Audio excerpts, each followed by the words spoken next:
Doctor عالیہ امام صاحبہ، آپ کا چونکہ بڑا قریبی ربط رہا شیخ ایاز صاحب سے، اور ان کے مطالعے کی جو گہرائیاں ہیں وہ بھی آپ کے سامنے رہیں کہ شیخ ایاز صرف سندھی زبان کے لکھنے والے نہیں تھے، بوئے گل نالہ دل اختراع کیا غالب صاحب کے شعر سے، پھر تمام فارسی جو شاعری ہے اہل ایران کی، شیخ صاحب نے پھر ویسٹ کی جتنی بھی شاعری ہے اور جتنے بھی پروگریسو شاعر ہیں، وکٹر ہارا سے لے کر اور ناظم حکمت تک، پیبلو نیرودا تک، فیض صاحب، تو عام تصور یہ ہے کہ شیخ ایاز اس بر صغیر میں علامہ اقبال اور ٹیگور کے بعد 20ویں صدی کا اثاثہ ہیں، تمام زبانوں پر ان کی شاعری یا ان کا تھاٹ یا ان کا فکر جو ہے وہ سبقت رکھتا ہے۔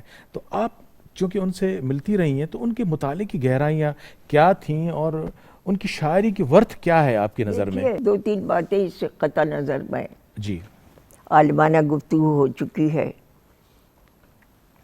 انتہائی فاضل مقررین موجود ہیں، وہاں میرا لب کشائی کرنا پھولوں پر عطر ملنے کے مترادف ہے۔ پہلی بات تو میں اپنے نوجوانوں سے مخاطب ہو کر جو شیخ ایاز نے کہی، ہم لوگ ماسکو میں تھے، سوئٹزرلینڈ میں تھے، وہاں کانفرنس تھی، انہوں نے گانا سنا اور کہا بھائی سنو، کلاسیکی موسیقی اور موسیقی یہ انسان کے کروڑوں سال کے جد و جہد کا عطر ہے، یہ انسان کے ذہن کی لو ہے، یہ فکر کی جگمگاہٹ ہے، یہ نوجوانوں کے کردار کی پاکیزگی اور بلندی اور طہارت کا نمونہ ہے۔ تو آج شیخ ایاز نے تم کو اس طریقے سے محبت کا سلام بھیجا ہے۔ دوسری بات، وہی ماسکو میں اور ادھر ادھر جہاں ہم لوگ جاتے تھے پیس کانفرنس، ایک جملہ انہوں نے اور بھی کہا تھا، یہ ان کی ذہانت کی پوری دلیل ہے۔ ایک بات بتائیے ڈاکٹر صاحب، آپ نے تو 6 یونیورسٹیز میں پڑھایا ہے، کیا وجہ ہے، کیا سبب ہے کہ ہمارے یہاں میڈیم آف انسٹرکشن انگریزی ہے؟ یہاں تو نہیں ہے ساری یونیورسٹیز میں، اس کی وجہ کیا ہے؟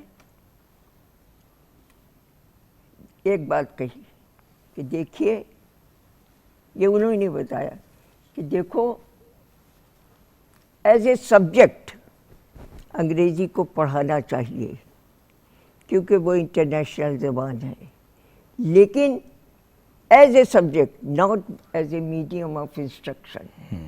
آپ اپنی زبان، اپنی کلچر، اپنی تہذیب کے اوپر فخر کریں۔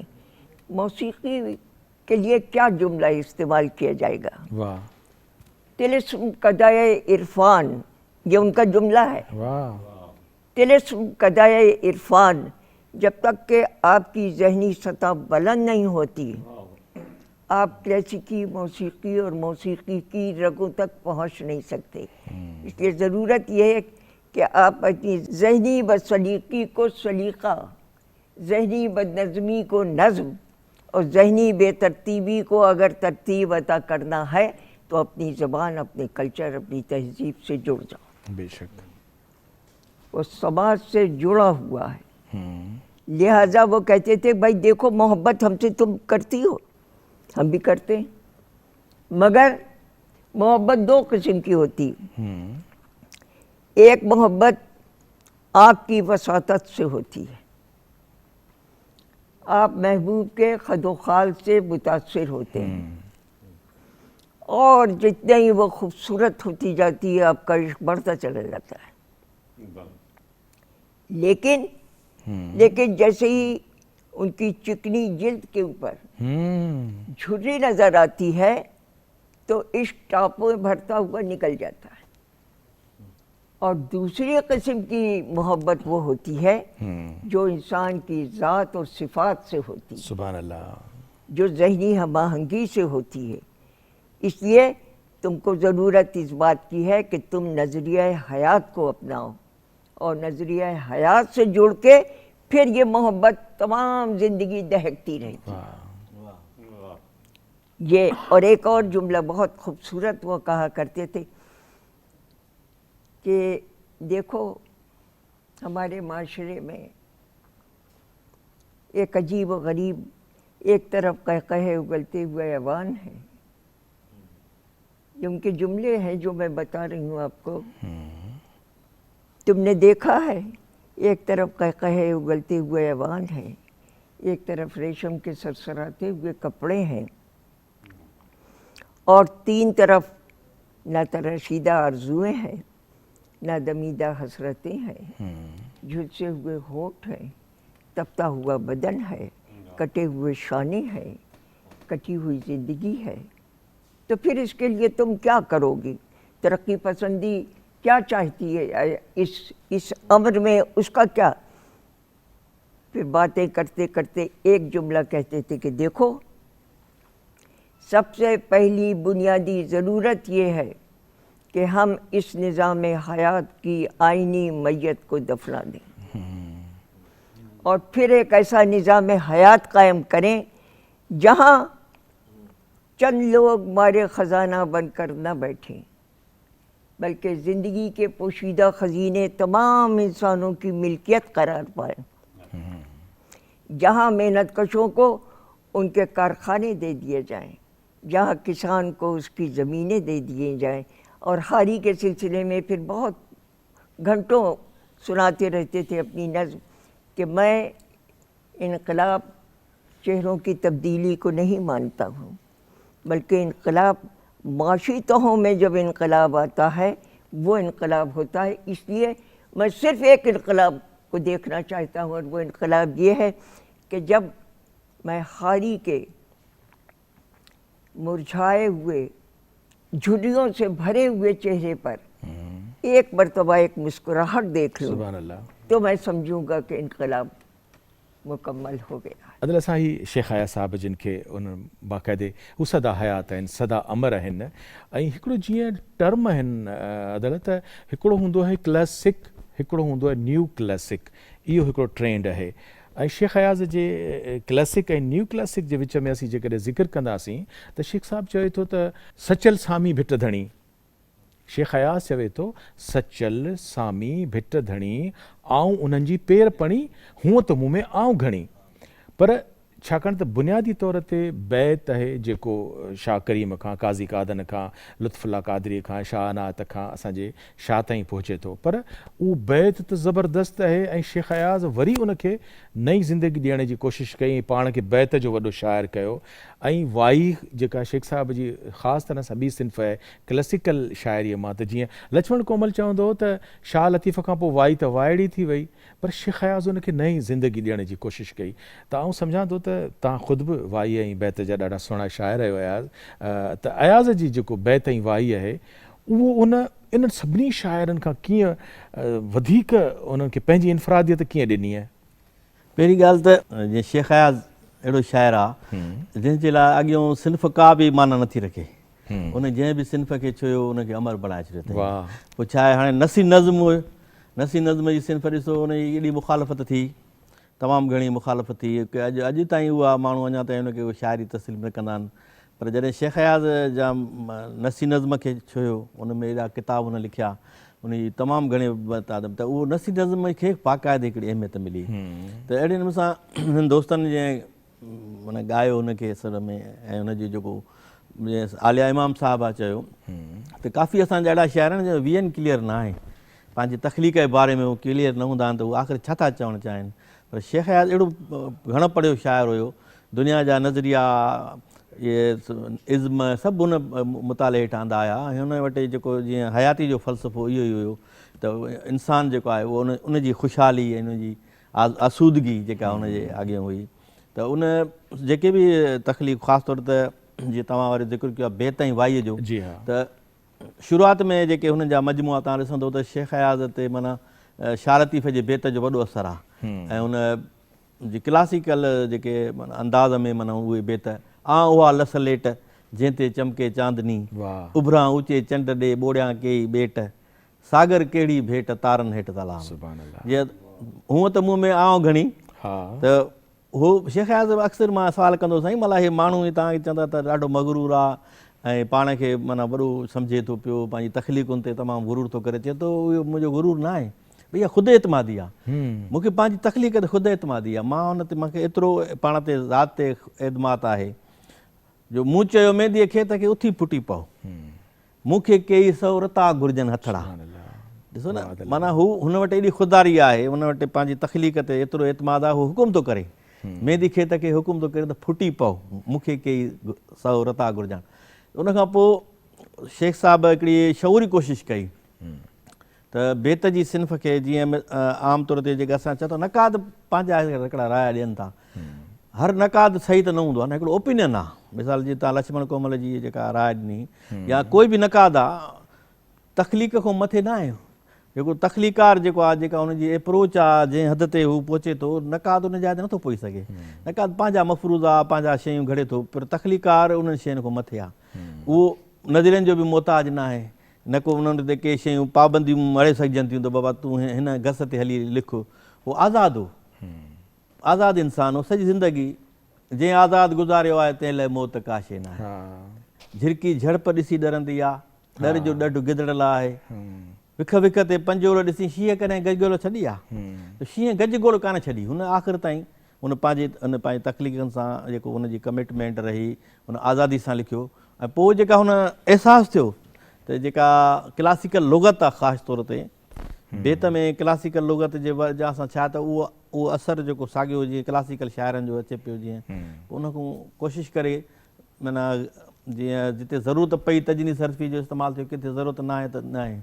सादा माना इहे जेके आउं हयाती आहियां, आउं कीअं थींदुसि फोत, मतां मूंखे मौत छुहंदे ई छिरकी वञे। हाणे ॾिसो हिन में कहिड़ो घणी ताजनी सरफ़ी बि कान्हे, सिंपल हिकिड़ो ऐं नंढा नंढा हिकिड़ा माना बेत आहिनि। त उन में कोशिशि करे शेख साहिबु सादे अंदाज़ में जेको बेत जो इज़हार कयो आहे। अहिड़े नमूने वाइन में बि तव्हां ॾिसो त जेकी पुराणे शुरू में जेके क्लासिकल वाइयूं आहिनि, उन जा क्लासिकल रंग में सुरनि जे हिसाब सां उन ॻाढ़े टाॻड़िया आहिनि। ऐं ॿियो ख़ासि जेको फ़िक्र जे हवाले सां मां ॻाल्हि कंदुसि त शेख साहिबु बेतनि में सिर्फ़ु बेत न लिखिया आहिनि या वायूं लिखियूं आहिनि, पर असुलु ॻाल्हि फ़िक्र बि आहे। हालेटनि में हुन तजुर्बा कया, माना बेत में रदीफ़ अॻ में कोन मिले पियो असांजो बेट में, इन माण्हू माण्हूअ खां जुदा छा लाइ थिए थो, छा लाइ ॾिए थो, हाणे थो हिन में रदीफ़ इस्तेमालु कयो अथई, माण्हू माण्हूअ खां जुदा छा लाइ थिए थो, छा लाइ ॾिए थो हिक ॿिए एॾा मेहणा। त उहो माना उन में रदीफ़ या वरी जेके तव्हां क्लासिकल अॻ में जीअं हे वायूं ॻाइनि था दोस्त जेके अलनि फ़क़ीर आहे, इहे वरी पोइ वरी जदीद दौर में हाणे आओ न आओ असां पलियो आसिरो, 2-3 कड़ियूं मींहं जूं वाका करे वाह, हाणे आओ न आओ, माना क्लासिकत खां वठी जदीद ताईं, माना जदीद रंग ताईं हुन अल्ट्रा मॉडर्न जेका लैंग्वेज जेका मौजूदा दौर जी उहा इस्तेमालु कई। त जीअं जेका इहे जेके सिंफ़ूं आहिनि, छाकाणि त हुन बेत ऐं वाए सां ॾाढो प्यारु कंदो, इंटरव्यू में बि हुन एॾो इज़हार कयो आहे त हीअ असांजूं पंहिंजूं सिंफ़ूं आहिनि, निज सिंधी ॿोलीअ जूं सिंफ़ूं आहिनि, जेके ॿी कंहिं ॿोली में न आहिनि। ॿियूं सिंफ़ूं सभु ॿाहिरों आहियूं, असां हुनखे एडॉप्ट कयोसीं, असां पंहिंजे रंग में धरतीअ जे हिन में पंहिंजे कल्चर सां हुन में ठाहे छॾियो, पर हीअ असांजूं सिंफ़ूं अहिड़ियूं आहिनि माना उनजो माना उनखे जीआरणो आहे। ऐं लतीफ़ जे तसलसुल में सचल सरमत सामी या उन्हनि सभिनी खे साम्हूं उनजी फ़िक्र खे रखी, उन फ़िक्र खे इन्हनि में समाए करे अॻिते उन जेका इन्हनि सिंफ़ुनि खे हिकिड़ी वॾी हयाती ॾेई छॾी। ऐं जेके अॼु बि माना उन में एतिरी ताक़त आहे, छाकाणि त 2 सिटनि जो बेत, जीअं असांजे ईअं गज़ल जो हिकिड़ो शेर थिए थो, 2 सिटनि जो बेत जेको आहे उहो पंहिंजे मुकमिल माना रखे थो, पंहिंजे मफ़हूम पंहिंजो 2 सिटनि में। तव्हां बिल्कुलु बजाए चयो त शेख अयाज़ साहिबु पंहिंजे क्लासिकल विरसे जी वारसी कई आहे ऐं उन में हिकिड़ी नवाण आंदी आहे, अगरचे हुन बेशक त शाह लतीफ़ खे पंहिंजो रोल मॉडल बनायो आहे, चयो आहे त आओ भिठाई आ तुंहिंजी कीअं मुंहिंजूं अखियूं ॾिसूं तुंहिंजो कीनरो भोरियो न आहे भाउ, भरिसां ॾिनई 2-3 ॿोल सखी मुंहिंजे साहब, भरिसां तुंहिंजे भिट दणी झले बिठुसि झोल, ॾिनई 2-3 ॿोल सखी मुंहिंजे साह खे। त उहो चए थो इंस्पायरेशन जेका आहे उहा लतीफ़ जी आहे, माना उहो मूंखे मुंहिंजे साह खे उन जा जेके आहिनि ॿोल उन जा ई आहिनि, पर उन ई इंस्पायरेशन मां हुन शेख साहब जी ख़ासि ॿी जेका अदल ख़ूबी रही त हुन जे शाइरीअ जा जेके बि क़रीबन 2 दर्जन जेके शेरी मजमू आहिनि उन्हनि में हुन शाह लतीफ़ जे सिटुनि खे पंहिंजे किताबनि जा उनवान बनायो आहे। इवन हुन जे वाइन जो जेको मजमू आहे उहो लड़ियो सिज लकनि में, जंहिंमें शेख साहब पंहिंजी वायूं ॾिनियूं आहिनि, काका कोरिया कापड़ी आहे, भंवर भिरे आकाश आहे ऐं कपर थो कुन करे शेख साहब जो अहिड़ो कहिड़ो शेरी मजमू आहे जंहिंमें शेख साहब हसीन बैत त लिखिया आहिनि, टिड़ी पवंदा टारीअ बि कपर थो कुन करे जी आख़िरी वाई आहे ऐं जे तो अञा न ॼातो आ केरु देसवासी तुंहिंजो जनम अजायो तुंहिंजी मिटी अणासी, हीअ बि उन कपर थो कुन करे में। पर चवण जो मक़सदु हिते जॾहिं असीं हिकिड़े नए आइटम ॾांहुं वञूं पिया त शेख साहब जेके शाह लतीफ़ जे सुरनि मां क़रीबन 15-16 सुर आहिनि जिन खे पंहिंजे कपर थो कुन करे में ॿीहर लिखियो आहे, जिन में सुर राणो बि आहे। अगरचे राणो ऐं अलामती नमूने सां शाह लतीफ़ जूं जेके सूरमियूं आहिनि या ॿियूं जेके सिंध जूं अलामतूं जेके शाह लतीफ़ इस्तेमालु कयूं आहिनि, शाह साईं जे इन ततबे ते शेख अयाज़ बि उन्हनि खे पंहिंजे पंहिंजे रंग में लिखियो आहे। पर असीं मूमल राणा जो दास्तान जेको कपर थो कुन करे में मौजूदु आहे, पर शेख साहब साॻे मूमल राणे खे हिकिड़े गज़ल में बि ज़बरदस्त लिखियो आहे जंहिंखे राणे सुर जी बंदिश में अहमद मुग़ल असांखे ॿुधाए थो।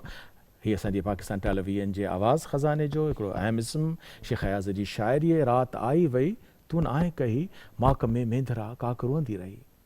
रात आई वई रात आई वई तूं न आए कही माक में मेंधरा काक रोंदी रही, माक में मेंधरा काक रोंदी रही। रात आई वई तूं न आए कही माक में मेंधरा काक रोंदी रही, माक में मेंधरा काक रोंदी रही। रात आई वई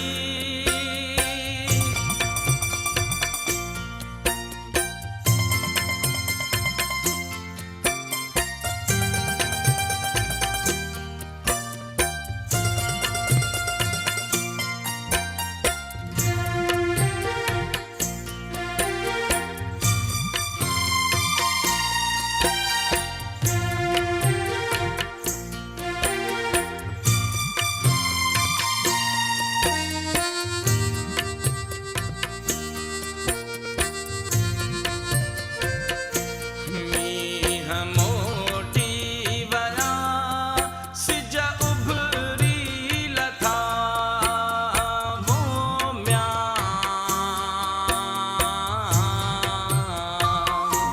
मींह मोटी वया सिज उभरी लथा तूं न आए कही विहु लगे थी वही, तूं न आए कही विहु लगे थी वही। रात आई वही तूं न आए कही माक में मेंधरा काक रोंदी रही। रात आई वई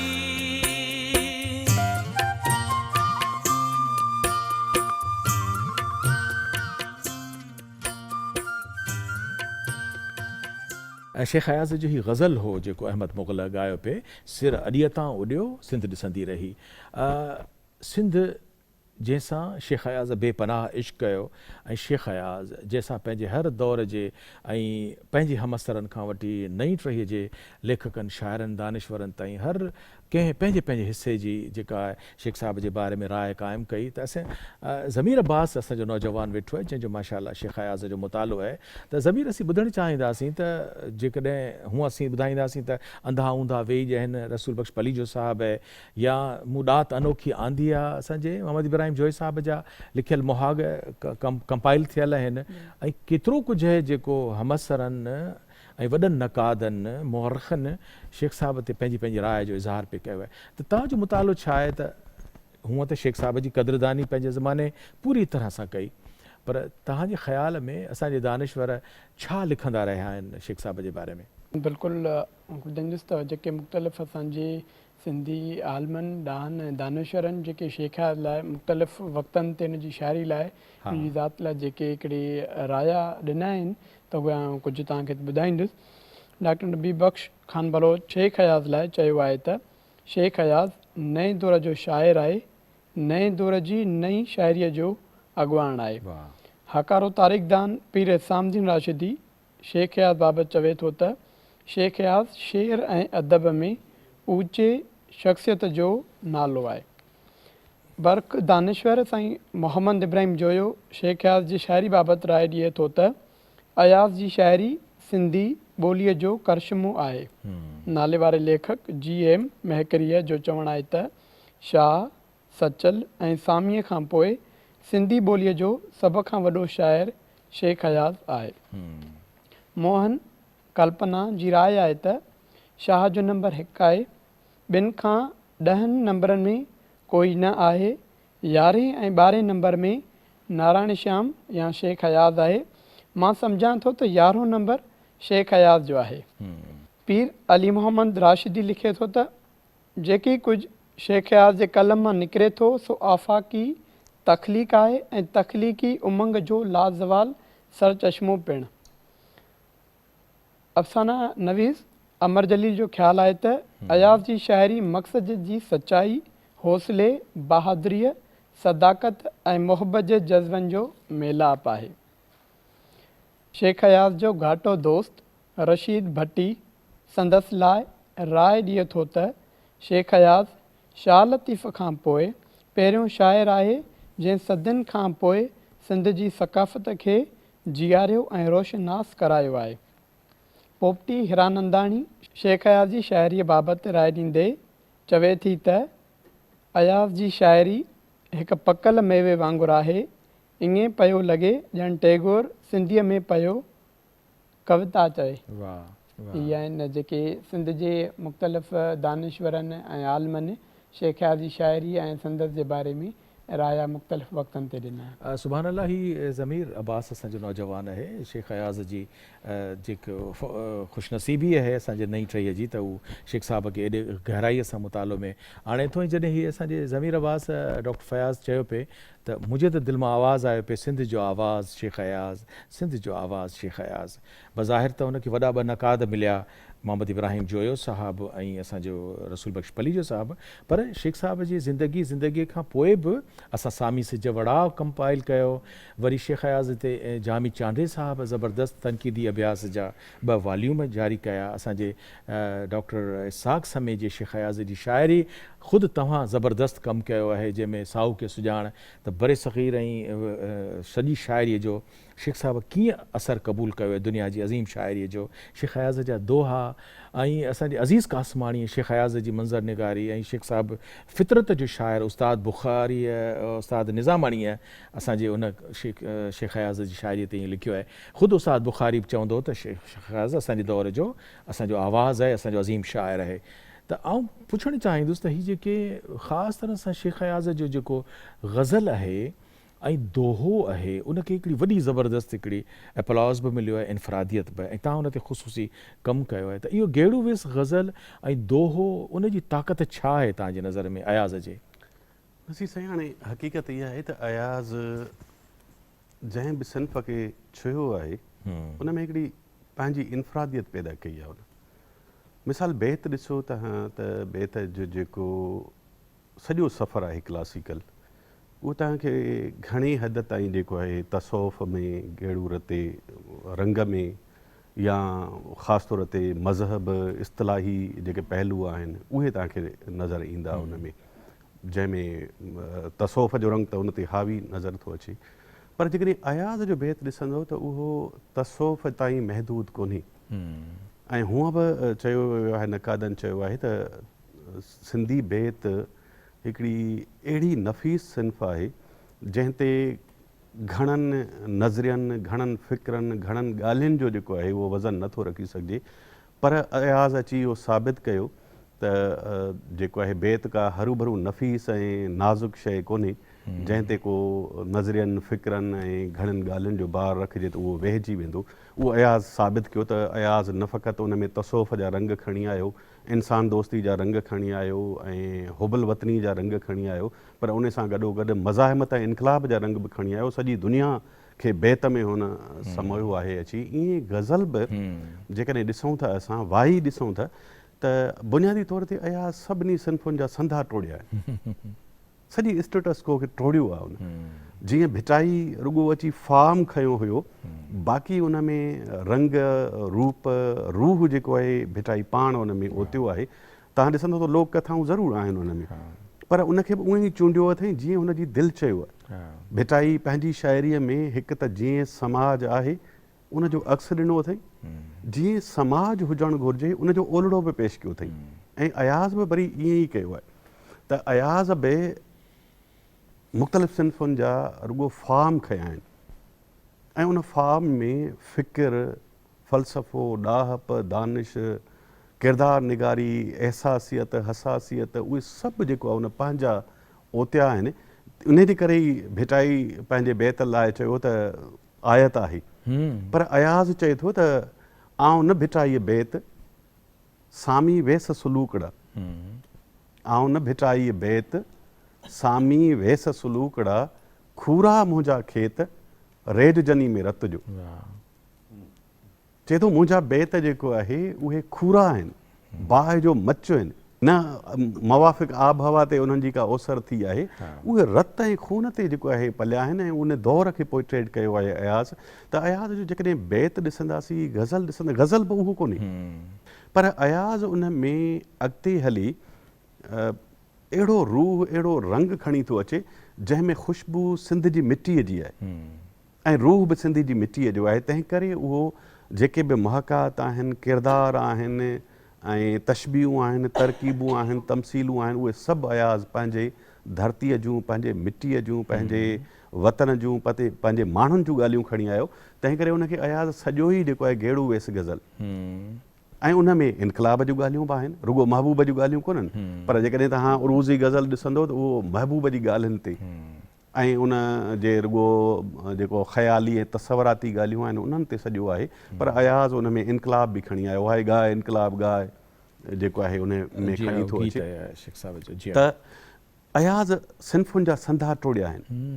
त हुन जेकॾहिं शाइरी हुनजी रक़्स कंदड़ आहे त हुनजो नसर बि एतिरो ई मुतनिम ऐं एतिरो ई झुमाईंदड़, रूह खे गरमाईंदड़ आहे जो असां उन जे जेको आहे डिक्शन खां, उन जी लफ़्ज़ियात खां, उन जे ख़्याल खां, उन जे तसवर खां एतिरो त माइल ऐं मरग़ूब थियूं था जो इहो तस्लीम करिणो थो पवे त अयाज़ न फ़क़ति दौरे जदीद जो हिकिड़ो अज़ीम शाइर आहे, अज़ीम तख़लीकार आहे, अज़ीम नसर निगार आहे, पर अञा वॾे अरसे ताईं सिंध उनखे यादि बि कंदी ऐं उनखे फॉलो बि कंदी।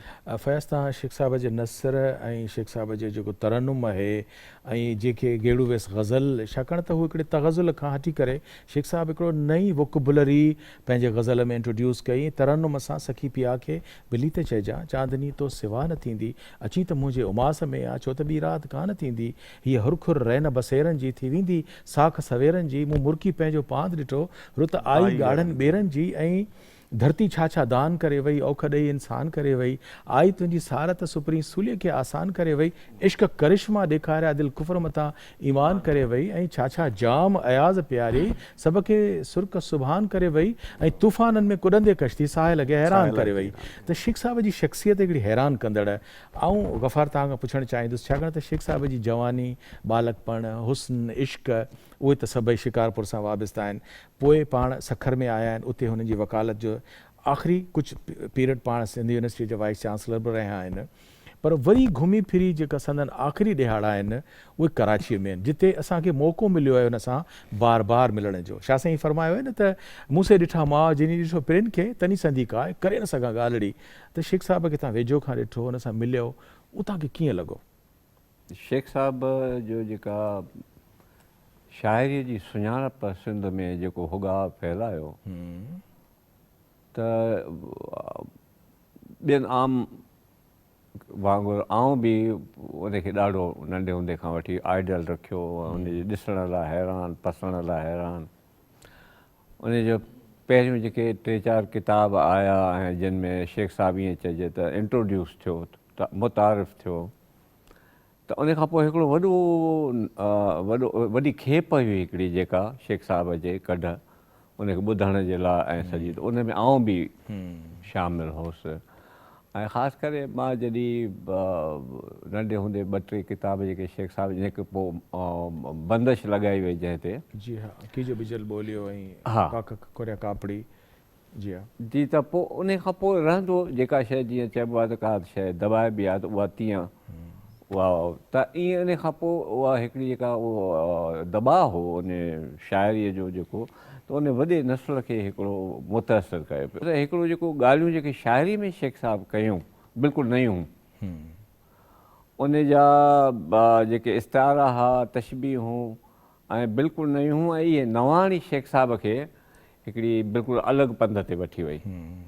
त तंहिंजे करे उन एॾे देव हिकल इंसान खे ऐं तख़लीकार खे ॾिसण जे लाइ आउं पाण सिकंदो हुउसि। ऐं पोइ जॾहिं उहा कंहिं न कंहिं नमूने हिकिड़ो वॾा किसा वाक़िया आहिनि, पर शेख साहिब सां जॾहिं ॾिठो ऐं सभिनी त हिकिड़ो समुंड आहे, ऐं उन समुंड सां वेझो रहंदे करे ऐं हिकिड़ी पाण खे जेको आहे घणे भाङे मां जॾहिं वेहंदो हुउसि शेख साहिब जन सां, त सिर्फ़ु वेठो ॿुधंदो हुउसि उन्हनि तन खे। त छो त मां ॿुधायमि त ईअं लॻंदो ॼण सदियुनि जी प्यास आहे या आस आहे त हेॾे वॾे पंहिंजे तख़लीकार खे वेही ॿुधिजे। ईअं ई आउं शेख साहिब जे वेझो वेही उनखे ॿुधंदो रहंदो हुउसि। ऐं उनजी तख़लीक़ मां कॾहिं कॾहिं वेंदो हुउसि, जीअं हाणे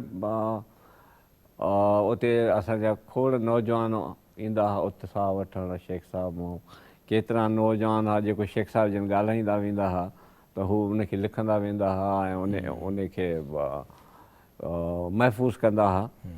त अहिड़ी क़िस्म सां जेको हिकिड़ो सॼो सफ़रु आहे मुंहिंजो जेको शेख साहिब जन जे हिन सां, त उहो ई सिक बंधन वारो सफ़रु रहियो उन सां। ऐं ख़ासि करे जॾहिं तव्हां अॻो उस्ताद जी बि ॻाल्हि कई, जी हाँ, त अहिड़ा नंढड़ा नंढड़ा हिकिड़ा वाक़िया आहिनि। ऐं त उस्ताद खे बि हिकु दफ़े ऐं चयो त शेख साहिब, मां प्रिंस कॉम्प्लेक्स में रहंदा हुआ, भरिसां रहंदो हुउसि, पोइ उस्ताद जन ईंदा हुआ त पोइ असां शेख साहिब ॾे हिकु ॿ दफ़ो, त उन ॾे वञण में बि जेको उहो जेको वाक़ियो आहे न, उहो बि हिकिड़ो जेके ॻाल्हियूं जेके त ख़ुदि उहे हिकिड़ी वॾो अलॻि मौज़ू आहे। तंहिंजे करे आउं हिकिड़े तख़लीकार जे आॾो जेको ॾिठो उनजे ऐं जेको हुन खां ॿुधंदो हुउसि, ख़ामोशी सां वेठो ॿुधंदो हुउसि। ऐं उन खां पोइ जेको शेख साहिब जी जेका पंहिंजी शख़्सियत अलॻि हुई, माण्हू जीअं अॻों अदल साईं चयो जीअं त माण्हू चवंदा मग़रूर आहे, पर हाणे एॾे वॾे तख़लीकार खे लिखण लाइ जेको लिखणु चाहे पियो, जीअं ॻाल्हि कयूं त ॾींहुं राति हिकिड़ो शख़्स लिखणु चाहे थो, उन में एॾी ताक़त आहे, कुदरत सघ ॾिनी आहे तख़लीक़ जी। पर हीअ पोइ जेके वक़्त जूं शयूं आहिनि ऐं उनखे असीं ॿिए माना में खणी वञूं त मग़रूर हो या ईअं न हो, हू लिखणु पियो चाहे पंहिंजे वक़्त जो हिकु हिकु मिंट, हिकु हिकु कलाकु, सेकंड सभु पंहिंजे तख़लीक़ खे ॾियणु पियो चाहे। ऐं उन ॾिनो ऐं उन खां पोइ जेको उन जे तख़लीक़ जे पंहिंजे आईने में जेको वक़्त जे हम असरनि हुनखे ॾिठो कयो पिए, उन जा केतिरा वाक़िया आहिनि जेके आउं उनजो आई विटनेस खणी चइजे। त तंहिंजे करे असांखे अञा वॾो वक़्तु खपंदो आहे त असीं गहरो मुतालो कयूं ऐं उनजी शाइरी जेका नग़मनि ज़रिए या तरनम ज़रिए पखड़ी आहे उनखे वधीक फैलायूं। छो त असां वटि तक़रीबन ईअं मुरविज आहे त शाइरी जेका ॻाई वञे थी पई उहा वधीक ध्यान सां ॿुधी वञे थी पई। सो जेकॾहिं असांजा जीअं इहे असांजा नौजवान आहिनि, अहिड़ियूं केतिरा ई अॼु बि ॻाइनि पिया, केतिरनि नौजवाननि खे मां यको 2-2, 3-3 कलाकनि जी महफ़िल में अया साहिब खे ॻाईंदे ॿुधो आहे। त तंहिंजे करे अञा असांखे वक़्तु बि खपंदो आहे डॉक्टर साहिबु जीअं जी जी ॾिठो आहे। गफ़र तव्हां ॾाढो सुठो असांखे शेख साहिब जा जेके पोयां ॾींहं आहिनि या ज़िंदगीअ जा उहे बहारूं आहिनि या उहे ख़िज़ाऊं आहिनि जेके कराचीअ जे समुंड जे किनारे आहिनि, दोस्तनि अहबाबनि सां हुनजो मिलणु आहे, ख़ासि तरह सां उनखे असांखे ॾिसण जो या परखण जो मौक़ो विझड़ाईअ खां त कराचीअ जा ॾींहं ई रातियूं जॾहिं असांखे शेख साहिब जी पसंदि नापसंदि आर्ट फ़न मौसीक़ीअ सां दोस्तनि सां मिलण जो जेको उहो सभु असांखे उन में मिले थो। ऐं उनखां पोइ त वरी शेख साहिब जेके 4 वॉल्यूम पंहिंजा लिखिया आहिनि, किथे न भंजबो थक मुसाफ़िर, असांखे ख़बर पए पई त शेख साहिब पंहिंजा ज़िंदगीअ जा शबो रोज़ आख़िर में कीअं पे गुज़ारिया, त उहो सभु असांजे दोस्तनि खे ख़बर आहे। असां ज़मीर अब्बास तव्हां माशाल्लाह जवान आहियो, त तव्हांजी ऑब्ज़र्वेशन छा आहे त असांजे जेको नई टहीअ जा शाइर आहिनि या नई खेप जेका अचे पई, उन्हनि शेख साहिब खे केतिरे क़दुरु पंहिंजो आवाज़ु सम्झो आहे? अच्छा, जॾहिं ॾिसूं था त जेका असांजी नई टही आहे उनखे जा ॿ पसंदीदा या हिकिड़ो चइजे त माना उन्हनि खे वेझड़ ई ॿिनि पहलुनि सां थिए थी, हिकिड़ो इनकलाबी, हिकिड़ो असांजो रुमानवी। ऐं चऊं था त जीअं ही असांजे नौजवान आहिनि नवां, उहे मतिलबु अयाज़ खे उहे सम्झनि पिया हाणे, उनजे गज़लनि खे, उनजे वाइनि खे, उनजे बेतनि खे, या जेके बि उन ॿाहिरीं सिन्फ़ूं आंदियूं उन्हनि में ॾिसूं था त हू पाण मतिलबु हिकिड़ो मुकमल तौरु हुनखे सम्झनि पिया। याने असांजा जदीद शाइर आहिनि त उहे बि घणी क़दुरु अयाज़ ते उन्हनि जो असरु असांखे महसूसु थिए थो त उन्हनि जो असरु आहे, पर हू मतिलबु असलूब पंहिंजो अलॻि आहे, हिकु डिक्शन जेको आहे हुननि जो अलॻि आहे। जीअं हसन दर्स आहे, हुनजो मतिलबु हिकिड़ो महसूसु थिए थो असरु अयाज़ जो न वरितो आहे, पर हुनजो असलूब हू पंहिंजो फ़िक्री लाड़ो जेको आहे हुनजो पंहिंजो आहे। हुनखे अलावा ॿिया बि काफ़ी सारा जदीद असांजा शाइर आहिनि जेके मतिलबु अयाज़ जो जिन ते हिकिड़ो मुकमल असांखे असरु मिले थो। अदल साईं जी रही त ज़िंदगीअ जो ॻच अरसो हुनखे शेख साहिब जे शब रोज़ में गॾु उथण वेहण जो उमूमन आम तरह सां चवनि था त असांखे त एरोगेंट परे खां नज़र ईंदो शेख साहिब जी शख़्सियत, हुनजो भारी भरकम, पर अंदरां जॾहिं हुनजे वेझो वियासीं त हू हिकिड़ो मासूम ॿार आहे जेको नंढियुनि नंढियुनि ॻाल्हियुनि ते खिले थो, टहक ॾिए थो। त तव्हां अयाज़ जी मासूमियत, हुनजा टहक, बाज़ार में गॾु हुन सां गॾु शॉपिंग या ख़ुदि सखर मां हुनजी जेका ज़बरदस्त लाइब्रेरी ट्रक में खणी कराचीअ जे प्रिंस कॉम्प्लेक्स में अची तव्हांजो रखणु, ऐं उनखां पोइ उहा वरी एग्रीकल्चर यूनिवर्सिटीअ में शिफ्ट थियणु टंडो जाम में, तव्हां चाहींदुसि त पंहिंजे हिन सॼे ॻाल्हियुनि खे तव्हां समअप कयो आहे। अदल ज़िंदगीअ जे सालनि ते ॼण त छोलियुनि जा वरे थी शाइरी तुंहिंजी अयाज़, दर्द में ॾिए थी दिलासा प्यार जूं ॻाल्हियूं करे थी शाइरी तुंहिंजी अयाज़, सिंध जो चहिरो उदास मुर्क जा उन ते तरे थी शाइरी आहे। उनखे असां कल्किनल ईअं था कयूं। ज़िंदगीअ जे हवाले सां ईअं आहे त हू हिकिड़ो मासूम इंसानु हो, पखियुनि सां प्यारु कंदो हुयो। उते असां वटि भरिसां सखर जे भरिसां हिकिड़ो बागड़ जी ॿेलो आहे, उते बि आचर आचर ते उन बागड़ जी ॿेले में ईंदो हुयो ऐं पखियुनि जा खंभ गॾु कंदो हो, ऐं उते जेके पखियुनि जी जो शिकार करणु ईंदा माण्हू उन सां विढ़ंदो हो, मज़ामत कंदो त पखियुनि खे मारियो न, वणनि सां भाकुर पाए मिलंदो, पखियुनि सां बि हुनखे घणो प्यारु हो, वणनि सां बि भाकुर भरे हू मिलियो, कयूं समुंड सां हुन कचहरियूं कढाए, हू बि तख़लीक़ जो ॼण त समुंड हो, समुंड सां समुंड जूं छा त ॻाल्हियूं हुयूं। ऐं मासूम इंसानु हुयो, ऐं ख़ासि तौर ते वरी जॾहिं भोग बि कंदो हुओ, कॾहिं असां छा त हुन मां हुनजा टहक बि ॾिठा, हुनखे रोईंदे बि ॾिठो, तमामु घणो खिलंदे बि ॾिठो, दिलि जूं ॻाल्हियूं ॿुधाईंदो हुयो। पोइ शहर वेंदा हुआसीं न त पोइ हिकु दफ़ो गिदरा वठनि पिया, हुन भाई खे चयईं भाई गिदरा घणे किलो आहिनि हीअं, पोइ हुनखे वरी मथां ॿियो सुवालु कयईं भला इहे मिठा आहिनि, त हुन चयो साईं मिठे जी त अलाए ख़बर आहे, चयईं भला ठीकु आहे पोइ मां अलाह खां पुछी करे पोइ अचां थो। हा त माना हुन वरी माना अहिड़े अंदाज़ सां यार ठीकु आहे भला पोइ मां अलाह खां साईं पुछी थो अचां। त इहा हिकिड़ी मासूमाणी ॻाल्हियूं किताबनि शिफ्ट करण में वॾो मरो लॻो, छो त उहो सिंफ़वार वरी कार्टून बंदि करणु, हिकु हिकु शइ उन्हनि खे, पोइ वरी उनखे ख़ौफ़ हुयो त माना हीअ बि जो सॼी ज़िंदगी जो सरमायो आहे इहो ट्रांसपोर्टर इहे गुम करे छॾींदा खणी, भला थी ज़रूरत त ट्रक ई गुम थी वञे त मुंहिंजी सॼी ज़िंदगी जो सरमायो ख़तमु थी वञे। पोइ मूंखे इहो चईंदो बाबा मां सवाल ई पैदा कयो त इहा ट्रक कराची मोकिलियां जेसिताईं तूं हिन सां गॾु न वञे, मूंखे भउ आहे त इहो गुम थी वेंदा। मां चयो साईं किताब सां कंहिंजी माण्हू जी दिलचस्पी आहे, माण्हू केरु खणंदो, किताब जी चोरी थींदी ई न आहे, किताब रस्ते ते पिया हुजनि केरु खणंदो, पर हुनखे बि ॾाढो इश्क़ु हुयो हुनखे पंहिंजी लाइब्रेरी सां तकलीफ़, किताब त पहुची विया हुते, पर साईं वरी छा त उहो जीअं ॻाल्हि कई त हिकिड़ो मासूम इंसानु हो, पोइ हुनखे इहो ख़तरो हूंदो त इहो फ्लैट आहे न इहो वेझी वेंदो, मूंखे चवंदो यार हेॾा इलाही किताब हेॾा ट्रक भरिजी आई आहे सॼी हिते फ्लैट न वेझी वञे, माना हिते मां साईं बिल्डिंग मज़बूत थियल आहे, काॾो फ्लैट वेंदो।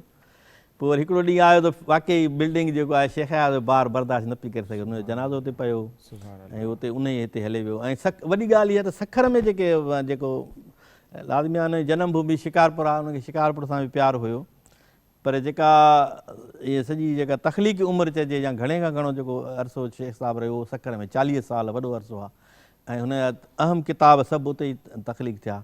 मैं डॉक्टर आली इमाम आपकी तरफ जब आखिर की इख्तिताम की तरफ जा रहे हैं तो शेख अयाज की शायरी का उर्दू तर्जुमा हल्का मेरे जंजीर का फहमीदा रियाज ने किया, जो बीजल ने आखिया अहमद सलीम साहब ने उनको पंजाबी में किया, तो पाकिस्तानी ज़ुबानों में वो बहुत मारूफ रहे। और मकाम फ़ैज़ तो ये तो मुस्तहकम है ही है। मैं चाहूँगा कि इस प्रोग्राम के इख्तिताम पर आप बताएं कि पाकिस्तान में बरसग़ीर में मकाम अयाज क्या है। देखिए, मैं शायर आप कितने ही बड़े क्यों ना हो, आप आलिम कितने ही बड़े क्यों ना हो, आप बहुत बड़े साइंटिस्ट क्यों ना हो, लेकिन मैं एक बात कहने की जसारत आपके सामने करती हूँ। कितना ही बड़ा आपका कद क्यों ना हो, लेकिन अगर आप खूबसूरत इंसान नहीं हैं तो कुछ नहीं। शेख अयाज की पूरी शख्सियत माँ के दूध से धुली हुई हमारे सामने पाक व पाकीज़ा आती है। मुनाफ़िक़त से बहुत दूर थे वो। उन्होंने सबसे पहले अपनी ज़ात में आला सिफ़ात पैदा की थी, जैसे हक गोई है, राज गोई है, शुजात है, बहादुरी है, तज़किया नफ्स है, ईसार है, कुर्बानी है। और फिर उन सिफ़ात को लेकर उन्होंने दूसरी शर्त तारीख़ के सामने ये लगा दी कि अगर तुम्हें खूबसूरत इंसान बनना है तो फिर एक आला मकसद, एक आला मसलक, एक आला मतमह नज़र, एक आला नज़रिया हयात को अपनाना होगा। और सिर्फ बात यहाँ पर उन्होंने ख़त्म नहीं की, बल्कि उन्होंने ये भी एक तरक्की पसंदी का ये भी उन्होंने पूरी तरीके से ज़माने को बता दिया कि जो सिफ़ात के आपने अपनाई, जो नज़रिया हयात के आपने अपनाया है, वो सिर्फ अपनी ज़ात तक महदूद न रखें, बल्कि उन सिफ़ात और उन नज़रिया हयात को लेकर आप आग और खून से गुज़र जाएं। लेकिन इस तरीके से गुज़रें कि आपका कोई कदम पिघले नहीं, बल्कि फौलाद बन जाए। सिर्फ फौलाद न बन जाए, बल्कि सोना बन जाए। सिर्फ सोना न बन जाए, बल्कि कुंदन बन जाए। और फिर कुंदन बनकर आप तारीख़ में मुख्तलिफ़ हवालों से ज़माने के ऊपर छा जाएं। उन्होंने बशर की फ़िक्र को आगे बढ़ाया। वो हमारी सबसे बड़ी दौलत, सबसे बड़ा ख़ज़ीना, सबसे बड़ी अमानत है। उसकी हिफाजत करना, उसकी देख रेख करना, उसे खूब से खूब तर की तरफ ले जाना हमारा आपका सबका फ़रीज़ है अव्वली। शेख साहब हिकिड़ो पंहिंजो इनकलाबी रोमानवी लहजो अख़्तियार कयो ऐं उन मां शेख साहब वेंदे वेंदे असींखे जेका ज़बरदस्त हसीन वाई रहंदी दुनिया ताईं ॾिनी आहे उहा असांखे ॿुधाए थो नौमान अली राजपर। हो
हर करे हर हर करे हुलयलो म्या तॾहिं मिलंदासीं ओ तॾहिं मिलंदासीं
तॾहिं